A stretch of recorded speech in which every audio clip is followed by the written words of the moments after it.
One of the most subtle things that can make a card powerful or weak is its type and attribute. Many cards over the history of the game have been made or broken by not having the correct type to be used for a certain card effect or as a material for a certain important summon. This, of course, creates an angle of attack for certain cards, as forcibly changing a card's type or attribute can ruin an opponent's plan or open them up to be exploited by certain cards. So today, we're going to be going over the best cards in the game that attack decks on this angle, seeing what the best floodgates that change types or attributes in Yu-Gi-Oh! Really are. And starting off at number 10, we have Ivy Shackles. This is a continuous trap card that makes all face-up monsters your opponent controls become plant monsters during your turns only. And if it's destroyed while face-up, you get a draw card. Shackles on its own is actually a pretty weak effect. Only changing the type of your opponent's monsters on your turn removes a lot of the application these floodgate style effects have in the first place. For example, cards like Hieratic Seal of Heavenly Spheres require specific typed monsters to summon. If you can change the type of your opponent's monsters, several plays will simply not be available to your opponent. However, since Ivy Shackles only works half the time, this floodgate effect will be unfortunately lacking in power. That doesn't mean that it's useless though. By combining with everyone's favorite card, there can be only one, you can effectively turn this into a repeatable board wipe. As soon as it goes back to your turn, all of their monsters will become plants and the restriction on TCBOO will become active, forcing your opponent to send all but one of their monsters to the graveyard. This application also applies to most of the cards on this list though. The real upside of Shackles over other versions of this effect are some cards that specifically want your opponent's monsters to be plants. Rose Tentacles is a monster with 2200 attack, which can attack an extra time for each plant monster your opponent controls, and it deals 300 damage to your opponent for each time it destroys a plant monster by battle. If you get both of these cards in play, you can really do some damage to your opponent. Unfortunately, this was never really worth doing, especially since plant decks at the time could just use Lone Fire Blossom to summon something like Camillus, while Rose Tentacles was unable to be special summoned. Really, Ivy Shackles just doesn't have quite enough for it to justify playing the card in most decks, but it is still a useful effect that could win you games if you built your deck around it back in the day. And at number 9, we have Propa Gandake. This is a level 3 Earth Psychic monster with 500 attack and 2000 defense. Once per turn, if you control a monster whose original type was rock, insect, beast, or plant, you can declare one of those types that you control, and then this card's type becomes that type. Then you apply these effects while it's face up in your monster zone. All face up monsters have the same type as this card, and monsters on the field with the same type as this card can't be targeted by monsters your opponent controls with the same type. Essentially, if you have a rock, insect, beast, or plant monster on field, this gives your entire board targeting protection from your opponent's monsters, on top of ruining any type synergies your opponent is trying to use. This is actually very useful, but Propa Gandake's effectiveness is unfortunately limited by requiring your normal summon. This card was released in Power of the Elements, an extremely powerful set late in Yu-Gi-Oh's lifespan.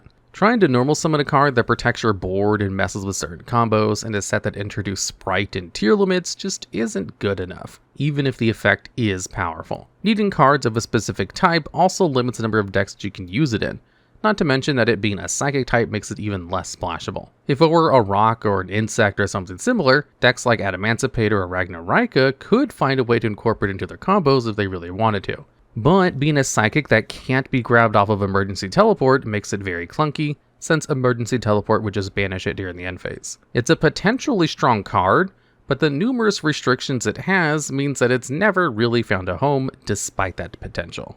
And at number 8, we have Insect Invitation. This is a continuous spell with the effect where all monsters your opponent controls that were not summoned this turn become insect. You can shuffle 3 of your banished insect monsters into your deck, then draw 1 card. Also, if this card is sent for the graveyard because it was sent there from your hand this turn, you can place it into your spell and trap card zone. However, all of these effects are hard once per turns. Insect Invitation is also a rather new card, having been printed first in Rage of the Abyss, which is important because if it were an older card, it would have been a lot better. Nowadays, the game is fast enough that turning all of your opponent's monsters into insects won't stop many of their plays during their turn. It will change the type of their monsters during your turn if you're going second, however, which you can abuse with certain cards. However, one of the things that makes Invitation better than the niche cards below it on this list is that it has 2 other very useful effects that make it worth considering in certain decks. The ability to shuffle back banished insect monsters and set itself when it's discarded allows it to potentially go +1 over the course of a turn.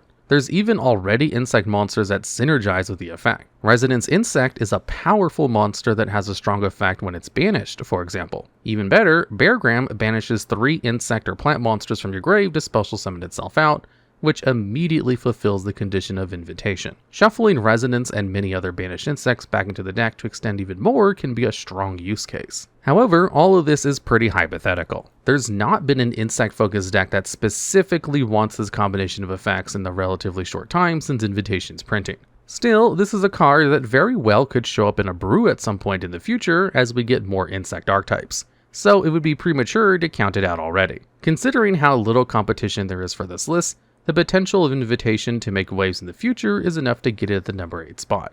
And at number 7, we have Obsidim, the Ashened City. This is a field spell with the effect where all face-up special summon monsters your opponent controls become Pyro type during your turn only. On a hard once per turn, you can activate each of its following effects. During your end phase, you can put an Obsidim, the Ashened City in your graveyard or the bottom of your deck to draw a card. If this card on the field is destroyed or banished, you can special summon an Ashened monster from your deck. This card is the centerpiece of the Ashened archetype, and the deck has several ways to take advantage not only of it, but of its specific effect to turn your opponent's monsters into Pyros. An important piece of this is the card Ashened to Endlessness, which can fusion summon a Pyro fusion monster by using materials from either side of the field as materials, as long as one of those materials is Vados, the Eruption Dragon of Extinction, which is another key part of the Ashened deck.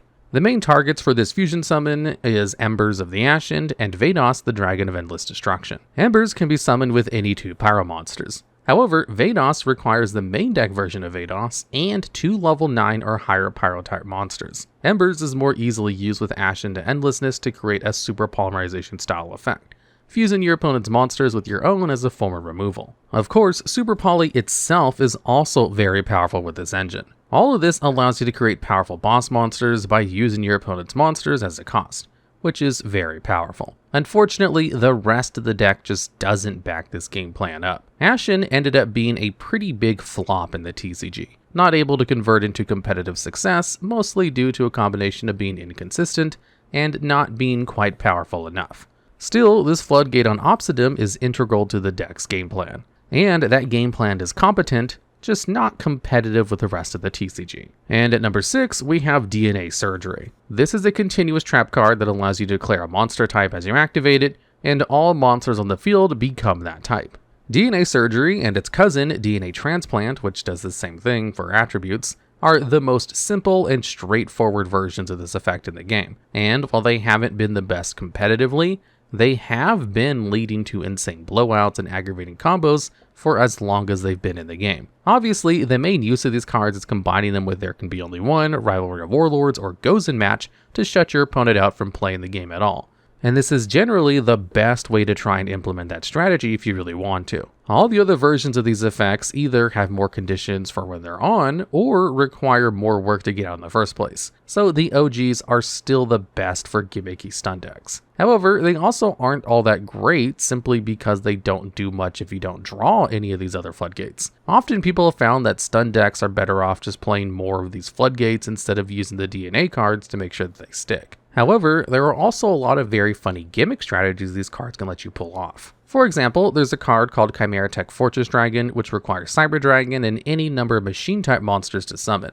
However, unlike most fusion monsters, this fusion monster can be summoned by sending the fusion requirements from the field to the graveyard, and you can use monsters from either field to summon it. Since both the summon and the summon of Cyber Dragon are what the community calls inherent summons, or to be more precise, summons that don't start a chain, if your opponent has machine monsters, you can just drop Cyber Dragon and then send them all away for a Chimera attack right away. This has been a tech against machine decks ever since the introduction of Chimera attack into the game, and you can make this work against anything with DNA Surgery. Is this a good strategy? No, but it's very funny. While they aren't the best cards ever, they are the best cards for any of these gimmick strategies you'd want to employ. And for that, the DNA trap cards have earned their place both on this list and in the history of Yu-Gi-Oh! Jank at large. And at number 5, we have Lair of Darkness. This is a field spell with the following effects. All monsters on the field become Dark Attribute. And also, once per turn, when you would tribute a monster to activate a card effect, you can tribute a dark monster your opponent controls instead. During the end phase, on a once per turn, you can special summon a Torment token to the turn player's field for each monster tributed while this card is face up on the field this turn. These tokens are level 3 Dark Fiends with 1000 attack and defense. Lair of Darkness is a very strong card when combined with the right cards. Its partner in crime, Darkest Diablos Lord of the Lair, is incredibly difficult to play against while Lair is on the field. On top of the powerful protection effects, Diablos can, on a hard once per turn, special summon itself from your hand or graveyard when you tribute a dark monster you control, and tribute another dark monster to force your opponent to put a card from their hand back on top or bottom of their deck. And remember, thanks to Lair, you can tribute one of their monsters for this effect. So you can use this to remove a powerful boss monster and rip apart your opponent's hand. Speaking of ripping apart your opponent's hand, you can use Lair to play Eradicate or Epidemic Virus or Crush Card Virus by tributing one of their monsters and then rip all spell or trap or monsters with 1500 more attack out of their hand. The monster will have to have either 1000 or less or 2500 or more attack for this to work, but if you do get this to work, that's often just game over for your opponent considering how much advantage this generates for you. As powerful as this all is, there are some key issues. The main problem with Lair of Darkness is that any deck built around it is kind of terrible if your opponent gets rid of the Lair. Your deck will be full of monsters that require tributing to do anything, and once you run out of gas, your cards just won't do anything. Essentially, Lair of Darkness games are very swingy. Either you get Lair off and win in a landslide, or your opponent answers it and your deck fails to do much of all, at least a lot of the times. Also, for our purposes, changing everything to dark isn't that important. It does let the card work with some other pretty powerful cards, but the main attraction here is allowing you to tribute an opponent's monster for your card effects, not changing their attribute, so it loses a few points for that. Still, the card is very powerful, even if it hasn't quite converted into a competitive strategy yet. And at number 4, we have Clockwork Night. This is a continuous spell that turns all face-up monsters on the field into machine monsters. It gives all of your machine monsters 500 attack and defense, but reduces the attack and defense of your opponent's machine monsters by 500. On a hard once per turn, if this card's in your grave, you can discard a monster in order to add an Earth machine monster from your deck to your hand, and you can only activate one Clockwork Night per turn. Now, there are a few things that make Clockwork Night a really powerful card. For one, while it is a stat change in effect, the ability to give your board essentially 1000 attack over your opponent's stats means that your opponent will have a very difficult time ever beating your monsters in battle. This is one of the highest impact stat changes that a single card can have on the game. And while stat changing effects are, overall, not that impactful, the numbers are just so high here that it does come up if you play with this card. This is also a much better version of DNA Surgery for any machine type synergies, making the Chimera Tech Fortress play we mentioned earlier way more powerful and actually somewhat viable in Cyber Dragon. And finally, the search effect is a great bit of extra value to the card, especially since it can search cards like Therion King Regulus, a free special summon that's also a monster negate. On top of all of this, there's also the card Clockwork Night, a link 1 that can be made with any monster with 1000 or less attack that can send a continuous spell on your field to the grave to add a Clockwork Night from your deck to your hand on summon. And once per turn, contribute a machine monster to special summon a monster with 1000 or less attack from your graveyard. This can give you access to Clockwork Night whenever you want, as long as you have a continuous spell to send to the grave. This has all made Clockwork Night a consideration for Cyber Dragon decks, where it not only lets the deck do even more damage than it already could, it also happened to let you do the classic Chimera Tech play, Floodgate your opponent, and could let you search Regulus. The card just had so many little advantages that, even though it doesn't do that much on its own, it's made its way into plenty of lists and won its fair share of games. The other main application it has is in Stun, where it's one of the best ways to make sure your Falsodyne Pachycephalo or Barrier statues actually stay on the field and can end the game. And at number 3, we have Buster Dragon. This is the level 8 Dark Dragon monster with 1200 attack and 2800 defense. It's fully generic and has the effects where all monsters your opponent controls become Dragon type. Once per turn, if you don't control a Buster Blader monster, you can target a Buster Blader in your graveyard and special summon it. Also, once per turn during your opponent's turn, you can target a Buster Blader you control and equip a Destruction Sword card from your graveyard to it. This card requires a bit of context. Buster Blader is a classic level 7 monster that simply gains 500 attack for each dragon monster your opponent controls and in their graveyard, on top of its original 2600 attack. The Destruction Swords are a series of level 1 tuners which can equip themselves to Buster Blader to make it truly busted. For example, Wizard Buster Destruction Sword makes it so that your opponent can't activate the effects of monsters in the graveyard while it's equipped to a monster. Buster Dragon serves to let Buster Blader pivot between his proper swords for any given encounter. By using Buster Whelp of the Destruction Swordsman, you can add any Destruction Sword you want to your hand, then tribute it to summon out your Buster Blader. Having a Buster Blader on field will allow you to special summon Buster Whelp back, which will let you make a level 8 synchro, such as Buster Dragon.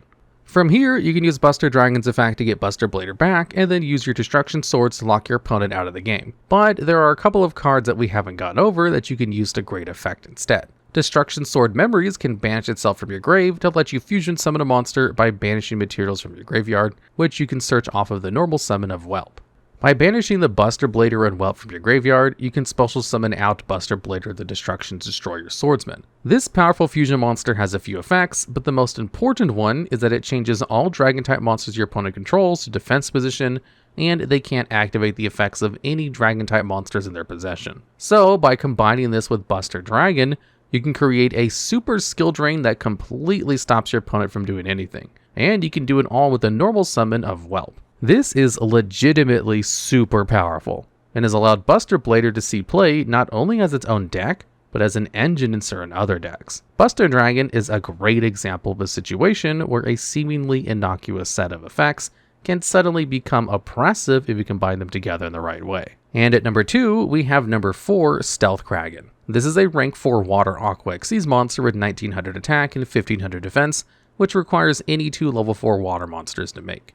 It turns all face-up monsters on the field to water, and has the effect where, during either player's main phase, you can destroy a water monster your opponent controls, then burn them for half its attack. Whenever it's destroyed, if it was XC summoned, you can summon a number of Stealth Kragen spawns from your extra deck equal to the number of materials it had. Then attach a water monster from your graveyard to those monsters as material. These are rank 4 monsters with the same requirements and materials, and the same effect upon water monsters your opponent controls, but they don't burn and don't change their attribute. However, if they're destroyed, you can special summon Stealth Kragen monsters up to the number of materials they had from your grave, and attach a material from your graveyard to them, so essentially they can float back into the original Stealth Kragen. Though the loop will end there, as Stealth Kragen will no longer be considered XC summoned. This all sounds very complicated, but the Stealth Kragen spawns actually aren't even always used in decks with Stealth Kragen.